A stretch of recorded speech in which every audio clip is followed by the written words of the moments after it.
The moment is now as we're live from Gainbridge Fieldhouse ahead of a pivotal Game 3. And I sat down with Pacers star Tyrese Haliburton and asked him about his moment. Let's go to Game 1. Richard Jefferson is on the broadcast. Do you know the moment? The Pacers with a chance to win it. Haliburton driving, pulls off, jump shot. He's not afraid of the moment. He is the moment. It's cool. I think every time that you're able to experience such highs as a basketball player, the commentary changes, and there's always new nicknames, new stories. All these things come out, so that's a lot of fun. But ultimately, the ball ended up in my hands to finish the game, and just trying to make the right play. You got another one in you? Well, I hope not. I hope I hope it doesn't get to those if we can control it. But if the moment's there, I'm always ready.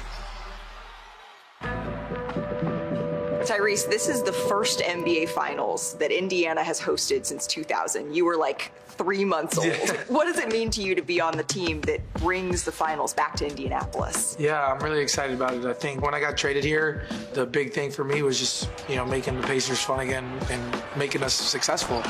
I want to be the best version of myself and help this team get back to where they're accustomed to being, which is winning basketball. He'll back pedal and goal! I don't think I'm satisfied by any means just being here. The point is to get here and win. After your Game 2, your interview there, you talked about some of maybe those struggles. Yeah, I think we just got to do a better job of getting to the paint. It's a lot easier said than done, but, our offense is built from the inside out. We got to do a better job getting downhill.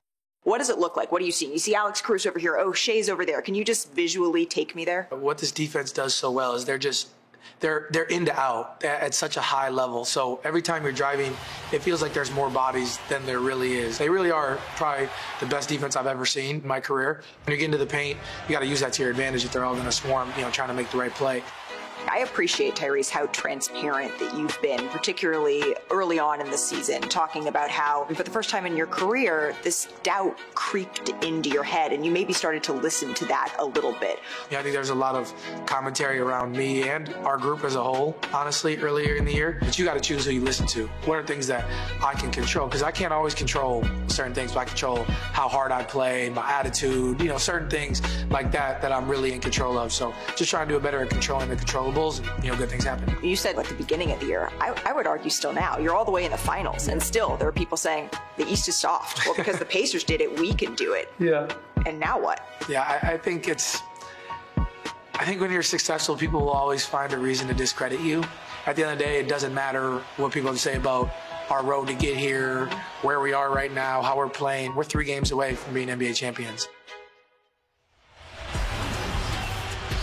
So, Chiney, Tyrese also told me he knows he needs to be better, right? Just looking at his shooting thus far in this series, he's shooting 50% from the field, as you can see. He's taken just 13 shots each game, over half of them threes. Who is making it so tough on him? You guys, tonight is the night that Tyrese Haliburton gets freed from the torture chamber, dun, dun, dun. Freed from the shackles of that strap-up defense that is so dominant in all NBA. What has he been dealing with? This torture chamber, but he will be freed today because he's back at home. How good has Lu Dort been in this matchup? Look at these numbers. He's held him to 2 of 6 shooting, 0 for 4 from 3. He's settling at times early in game with those long-range 30-foot threes, but look at the average field goal attempt difference. That is the distance. It's crazy. It's over 20 feet. And the reason why Lu Dort is great is because he's fearless, he's ferocious, and he also has just one job out there. It's always a bonus when he knocks down threes, but he's able to be light on his feet. Stephen A. said it best. That's not a basketball player. That's a linebacker that can hoop. And that is the defense that is up against Tyrese Haliburton. Now, what we learned in the fourth quarter of Game 2 was that you just got to get him on the move. You got to sprint to score. You got to set some back screens for him to get free. You've got to make things easier for him because we've seen time and time again what this defense does to NBA stars. I feel like that changes today.